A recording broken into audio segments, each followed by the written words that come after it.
নামিয়ে ফেলছি। পটল ভাজি করা হয়ে গেছে। কত বড় ঢেঁড়স গাছ, এগুলি বর্ষার জন্য নেওয়া হচ্ছে না, খাওয়া হচ্ছে না, আসতে পারতেছি না। বিশাল বিশাল গাছ, এগুলি এখন পেরে নিব, তারপর রান্না করব। কচি কচি ঢেঁড়স, দারুণ ঢেঁড়স। আর যে 8টা আছে, বাবা নাগাল পাওয়া যাচ্ছে না, এত বড় গাছ। এত বর্ষায় ফলন কমে গেছে। এই 8-10টা গাছ থেকে আমার এই বছর আর ঢেঁড়স কিনতে নেই। আমি এক ফোটো ঢেঁড়স কিনি নেই, সব ঢেঁড়স নিজের গাছের খেয়েছি। এই পর্যন্ত এই 8-10টা গাছে মিনিমাম 7-8 কেজি ঢেঁড়স খাওয়া হয়ে গেছে।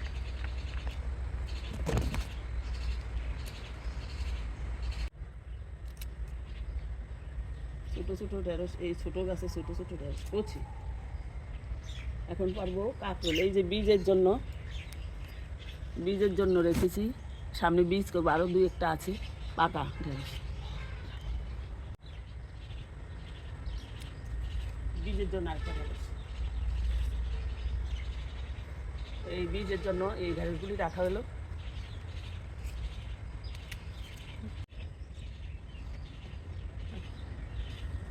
এখন পারবো কাঁকরোল, কয়েকটা কাঁকরোল হয়ে আছে খুব সুন্দর। নাগাল পাবো কিনা জানি না, এটা উপরে, এদিকে উপরে আছে।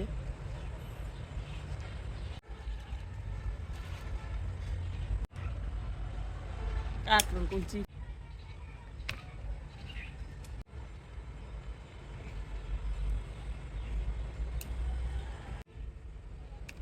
আছে, নিচে ধরে আছে কাঁকরোল।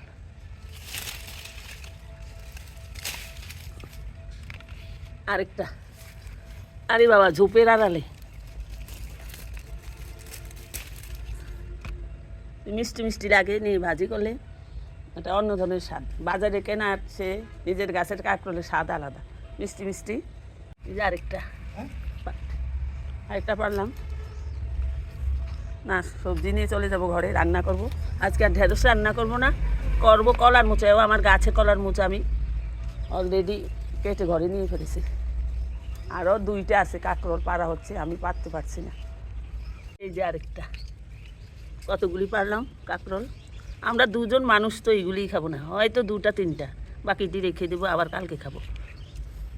আর এই বর্ষণে আমার গাছের অবস্থা খুবই খারাপ, কিছু মরে যাচ্ছে, কিছু আছে,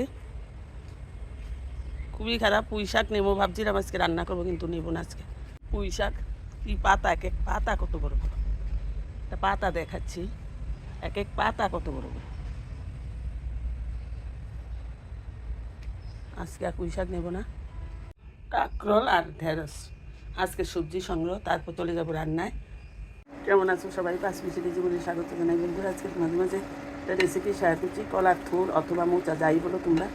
আমার গাছেরই কলার একটা তাজা মোচা পেরে নিয়ে এসে চিংড়ি মাছ দিয়ে একটু অন্যভাবে রান্না করছি, মাংসের মতো। আশা করি সম্পূর্ণ রেসিপি তোমরা দেখবে। আজকে রান্না করবো কলার মোচা চিংড়ি মাছ দিয়ে। কলার মোচা কেটে ধুয়ে ভাপ দিয়ে নিচ্ছি, একটু সামান্য হলুদ দিয়ে দেবো। হলুদ দিয়ে দিলাম। কলার কষ আছে, থোড়ের মধ্যে প্রচণ্ড কষ হয়, হলুদ দিয়ে দিলাম, না হয় কালো হয়ে যাবে হলুদ না দিলে। কলার যে মোচা বা থোড় হয়ে গেছে আমার, ভাবটা নামিয়ে ফেলবো। রান্না করবো চিংড়ি মাছ দিয়ে, সাথে দেবো আলু, সিমের বিচি। সিমের বিচিটা আমি মোচার সাথে সিদ্ধ করে নিয়েছি একসাথে। ডিম ফেটিয়ে, ডিমের আজকে একটা ঝোল রান্না করবো, ডিম ফেটিয়ে বড়া করে একটা ঝোল রান্না করবো। থাকছে পটল ভাজি। এখন মোচাটা রান্না করবো, তেল দিয়ে দিলাম ফ্রাই প্যানে, দিব 2টা শুকনো মরিচ ফোড়নে, 2 টুকরো তেজপাতা আর সাদা জিরা। দেখো না, একটা রান্না কতভাবেই করা যায়। আমি আজকে যেইভাবে রান্না করিটা করছি, অন্যভাবেও করা যায়। যেমন আমি আজকে দেবো একটু পেঁয়াজ, একটু রসুন বাটা, একটু আদা বাটা। এটা ছাড়া রান্না করা যায়, যেমন শুধু জিরা বাটা দিয়ে, জিরা ফোড়ন দিয়ে রান্না করা যায়। এটা এক ধরনের টেস্ট হয়, এটা আরেক ধরনের টেস্ট। তবে আজকে আমি একটু পেঁয়াজ রসুন ব্যবহার করবো মোচার মধ্যে, চিংড়ি মাছ যেহেতু দিয়েছি তার জন্য। দেবো কয়েকটা কাঁচামরিচ ঝালের জন্য, পেঁয়াজ কুচি, পেঁয়াজটা ভেজে নেব, আলু দিয়ে ভেজে নেব।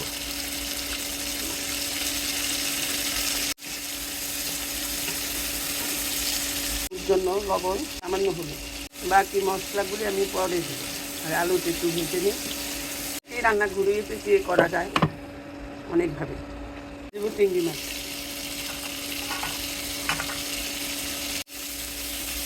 ভেজে নেব আলু আর চিংড়ি। আলু চিংড়িটা ভেজে নিলাম। এখন দিয়ে দেবো বাকি মশলা। 1 চামচ আদা বাটা, রসুন বাটা, 1 চামচ জিরা বাটা। সামান্য জল দিয়ে কষিয়ে নেব মশলা।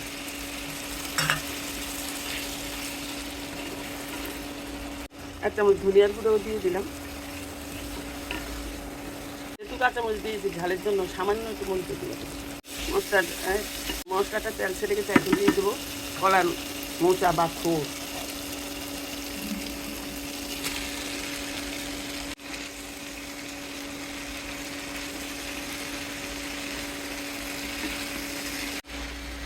দিয়ে দিলাম। এখন ঢেকে দেবো 5 মিনিটের জন্য। আবারও ঢেকে দেবো। রান্নার আসল জিনিস হচ্ছে লবণ। লবণই আমি দিতে ভুলে গিয়েছি, লবণ দিয়ে দিলাম। দেবো না, লবণ বেশি হলেও যেমন খাওয়া যায় না, কম হলেও খাওয়া যায় না। আমি লবণই দিতে ভুলে গেছি। এখন একটু জল দিয়ে দেবো, গরম জল দিয়ে দিলাম, খুবই অল্প। ঢেকে দিব প্রায় 10 মিনিট। খুব অল্প হিটে এবার রান্না করব।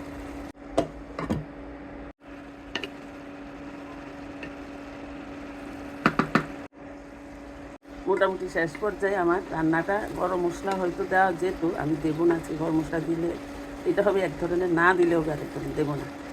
আমার রান্নাটা প্রায় মোটামুটি কমপ্লিট। 2 মিনিট রেখে নামিয়ে দেবো। গ্যাস আছে, গ্যাসে করবো পটল ভাজি। পটল ভাজি করা হয়ে গেছে। ডিমের বড়া, পেঁয়াজ, কাঁচামরিচ দিয়ে করে নিচ্ছি। এটা দিয়ে ঝোল রান্না করবো। ডিমের মশলা কষিয়ে নিচ্ছি।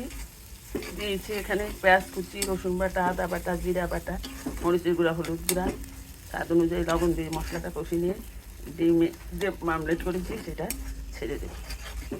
ডিমটা ছেড়ে দিলাম। 5 মিনিট হতে দেব।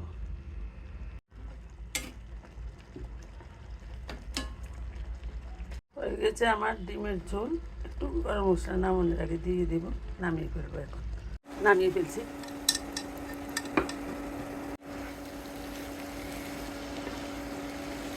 আবার আসবো তোমাদের মাঝে অন্য কোনো নতুন ভিডিও নিয়ে। ততক্ষণ পর্যন্ত ভালো থাকবে, সুস্থ থাকবে, নিরাপদে থাকবো এবং 5 মিনিটের সাথেই থাকবো।